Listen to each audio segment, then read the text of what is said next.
Hello दोस्तों, आप लोग कैसे हैं।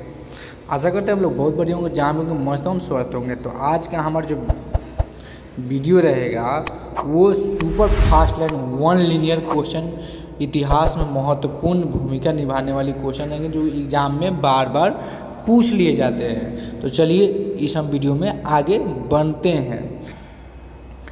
पहला क्वेश्चन है, गुप्त साम्राज्य का संस्थापक कौन था। तो गुप्त साम्राज्य का संस्थापक श्रीगुप्त था।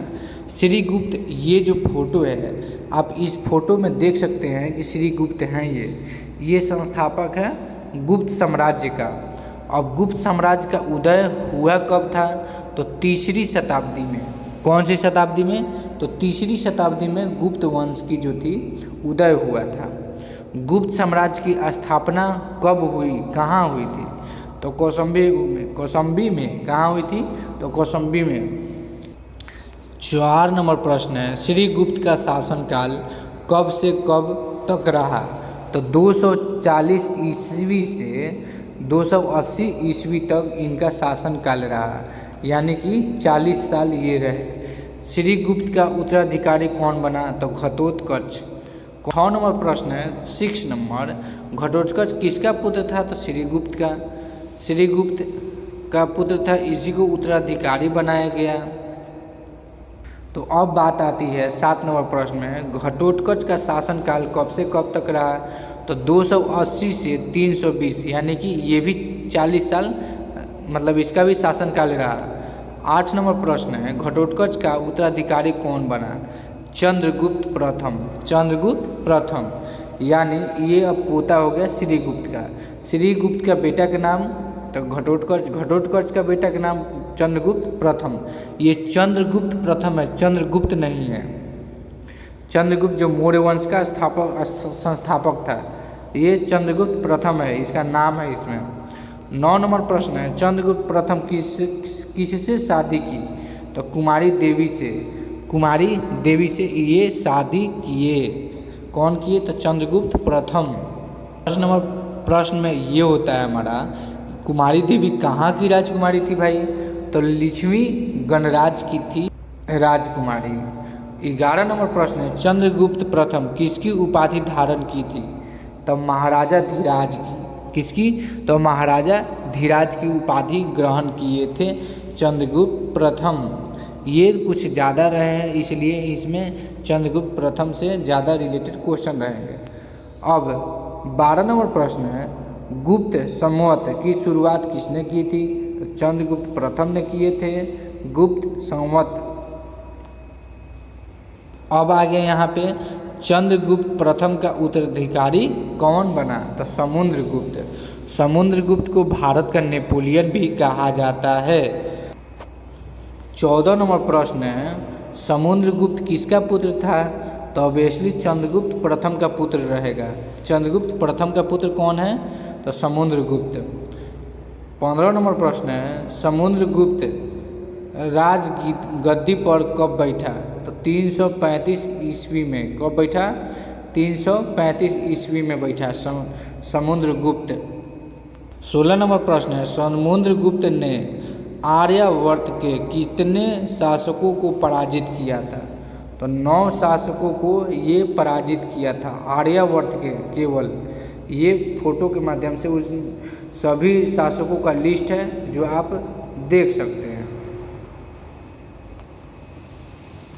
17 नंबर प्रश्न है, दक्षिणावर्त के कितने शासकों को समुद्रगुप्त ने पराजित किया था, तो 12 शासकों को। आर्यावर्त में 9, दक्षिणावर्त में 12 शासकों को पराजित किया था। उन लोगों का भी ये लिस्ट है जो आप फोटो के माध्यम से समझ सकते हैं। 18 नंबर प्रश्न है, भारतीय इतिहासकारों ने समुद्रगुप्त को किस नाम से संबोधित किया था, तो भारत का नेपोलियन। बताइए, इतना महान शासक था कि इसे भारत का नेपोलियन कहा जाने लगा। 19 नंबर प्रश्न है, समुद्रगुप्त के दरबारी कवि का नाम क्या था, तो हरिसेन। 20 नंबर प्रश्न है, हरिसेन ने किसकी रचना की थी, तो इलाहाबाद प्रशस्ति लेख। ये प्रशस्ति इलाहाबाद प्रशस्ति लेख का रचना किए थे। कौन? तो हरिसेन। 21 नंबर प्रश्न है, अश्वमेधकर्ता की उपाधि धारण करने वाला राजा का नाम क्या है?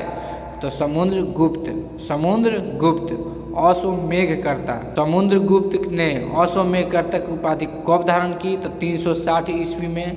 कब? तो 360 ईस्वी में इन्होंने धारण किए थे।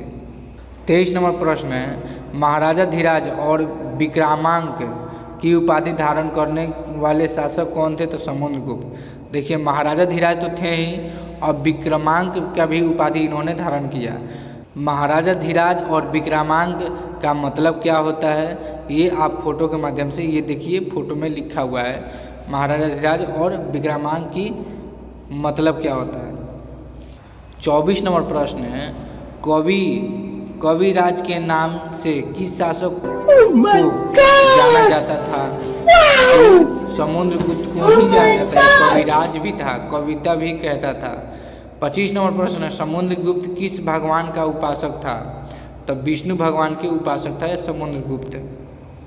26 नंबर प्रश्न है, समुद्रगुप्त किस धर्म का उपासक था? तो हिंदू धर्म। भगवान पूछेगा तो विष्णु और हिंदू धर्म का उपासक था ये। समुद्रगुप्त के मृत्यु के पश्चात मगध के सिंहासन पे कौन बैठा? रामगुप्त। कौन बैठा? तो रामगुप्त बैठा समुद्रगुप्त के मृत्यु के बाद, यानी कि समुद्रगुप्त के बेटा का नाम क्या? रामगुप्त। अब रामगुप्त किसका पुत्र था? तो समुद्रगुप्त का। 30 नंबर प्रश्न है, गुप्त वंश का सबसे कमजोर शासक कौन हुआ? तो रामगुप्त। रामगुप्त की हत्या किसने की? तो चंद्रगुप्त द्वितीय। ये चंद्रगुप्त द्वितीय इसका छोटा भाई था रामगुप्त का। अब रामगुप्त जो था, रामगुप्त कमज़ोर के होने की वजह से चंद्रगुप्त द्वितीय ने इसकी पत्नी से शादी कर ली। चंद्रगुप्त द्वितीय कौन था? तो रामगुप्त का छोटा भाई था।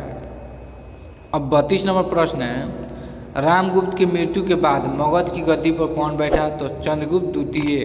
कौन बैठा? तो चंद्रगुप्त द्वितीय बैठा। 33 नंबर प्रश्न है, चंद्रगुप्त द्वितीय ने मगध की गद्दी पर अपना अधिकार कब जमाया? तो 380 ईस्वी में। कब जमाया?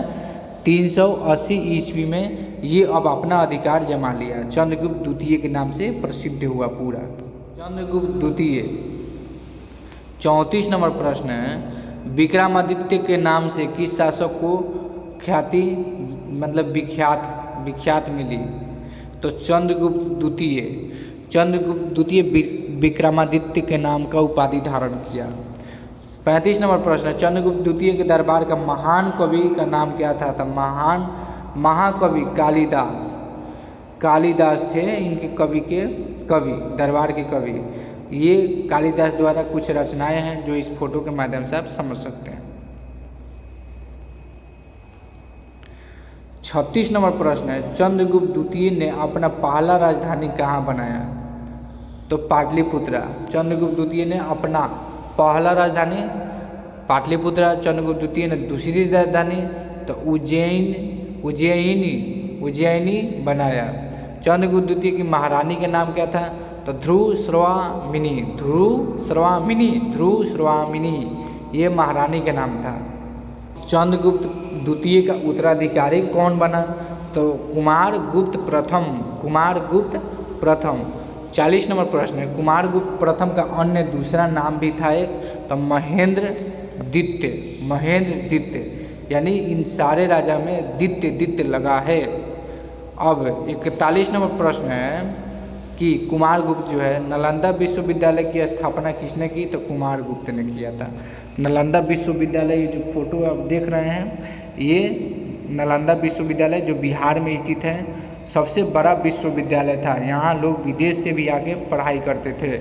जो जला दिया गया, बख्तियार खिलजी ने जलाया, जो कि 6 महीना तक जलता रहा इसका लाइब्रेरी। 42 नंबर प्रश्न है, कुमारगुप्त का शासक किस लिए प्रसिद्ध था? शांति और समृद्धि के लिए। किस लिए प्रसिद्ध था भाई? तो शांति भी था उनके शासनकाल में और समृद्धि भी थी, पूरी राज्य बढ़िया से चल रही थी।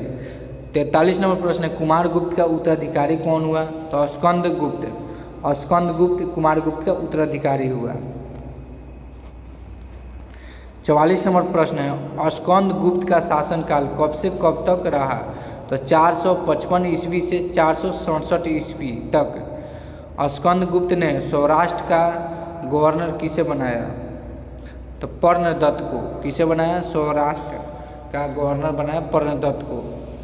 अब गुप्त वंश का अंतिम शासक तो भानुगुप्त। अब अंतिम शासक गुप्त वंश का कौन था? तो भानुगुप्त था। गुप्त काल में ग्राम प्रशासक सबसे डैश इकाई थी, तो कौन सी इकाई थी? तो छोटी इकाई थी। ग्राम प्रशासक यानी कि गांव में रहने वाले लोग। गुप्त काल में ग्राम सभा के मुखिया को क्या कहा जाता था? तो ग्रामिक। क्या कहा जाता था? ग्रामिक कहा जाता था। यानी मुखिया जो होते थे ग्राम के, गांवों के, पंचायतों के, उसे क्या कहा जाता था? ग्रामिक कहा जाता था। ग्राम सभा के अन्य सदस्यों को क्या कहा जाता था? तो महतर। क्या कहा जाता था? महतर। महतर। 50 नंबर प्रश्न है मेरा, ग्राम समूहों की छोटी इकाई क्या कहलाती थी? तो सबसे छोटी इकाई को कहते थे पेठ। क्या कहते थे? पेठ कहते थे। तो चलिए इस वीडियो को यहीं समाप्त किया जाए। अब आप इस वीडियो को लाइक, शेयर, कमेंट जरूर करिएगा और बताइएगा कि ये वीडियो आपको कैसा लगा। इसी से रिलेटेड और सारी वीडियो बनाई जाएगी। तो मिलते हैं हम नेक्स्ट वीडियो में। तब तक के लिए जय हिंद दोस्तों।